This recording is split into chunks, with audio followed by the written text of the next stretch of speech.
we've been talking about these promises that we made at our baptism or made before us, and we affirmed at our confirmation. And it's funny. Before I was pastor, I didn't even know. I mean, I probably should have, but I didn't know this. And yet, they're promises we made to God and to each other as people of faith. I mean, they're vows, right? They should be taken pretty seriously, even if they're not always easy. So I bring us to what I argue is the hardest of the four. Nice setup, right? To serve all people following the example of Jesus. Step 1, following the example of Jesus. Like I said, I think it was yesterday or 2 days ago. I'm sorry. You're not perfect. You're not Jesus. So we're going to try our best to follow the example. I kind of like how they put that, because it's like, well, you're not going to be Jesus. Thank God.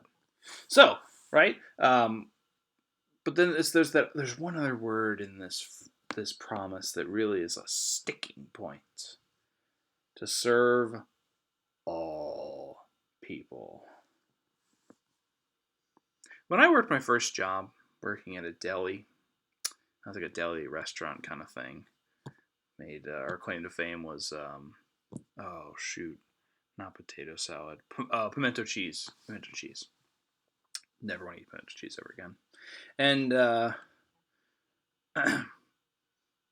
there are some people we didn't like serving. There's certain customers, some regulars, they weren't very nice. Would make very questionable remarks at our female employees. But they were regulars and they were well paying. We were told we had to serve them and make their special order the way they wanted, and I hated it. Remember, I was a teenager at this time. But I think now to this promise. I promise to serve all people, following the example of Jesus. Does he really mean all people?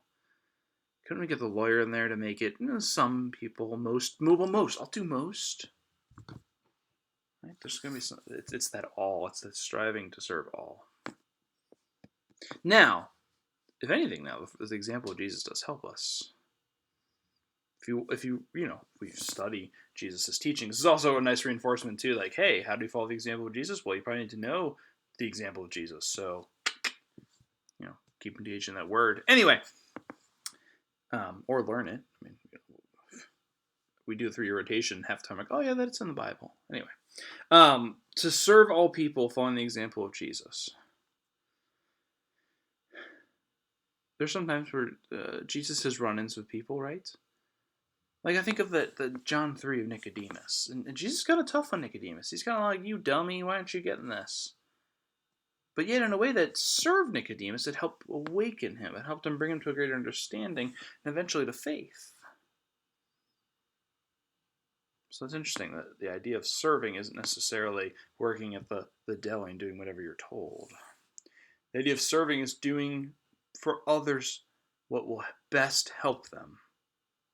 And they might not want that, but that's what we're called to do.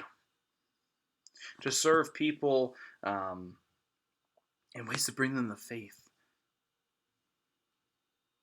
I think of another story. I'm feeling very story for this one.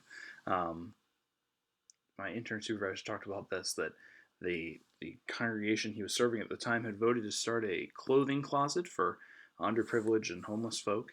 And there was one person in the congregation who was a larger giver who objected to this, saying, I'm going to leave the church. We can't have this. This is a nice space. If I remember right, maybe like his grandparents had helped donate the money to build it or something. Anyway, one of these situations. And the pastor at the time told him, well, this is why the story blows my mind every time I remember it. He told him, get behind me, Satan. And that didn't go over well, by the way. The guy was mad. And he let him have it, the pastor have it, and he never stepped foot in that church ever again. But, strangely enough, my intern pastor receives a letter 5 years later from this gentleman. He's gone to another church, and he's since, learned, you may have been right on that one, Pastor. I let my pride and my determination of ways of doing things get in the way. And I realize now, it took me a long time. And you saying that to me, man, it made me mad at first. It enraged me. I hated you for years. But eventually I came around to the idea that you might have been onto something. And anything else you'd have said to me wouldn't have gotten through. And so yes, some might chalk it up as, oh, well, he left the church. This is terrible. God provided. For both the church and for this gentleman. God worked in his heart and he came around.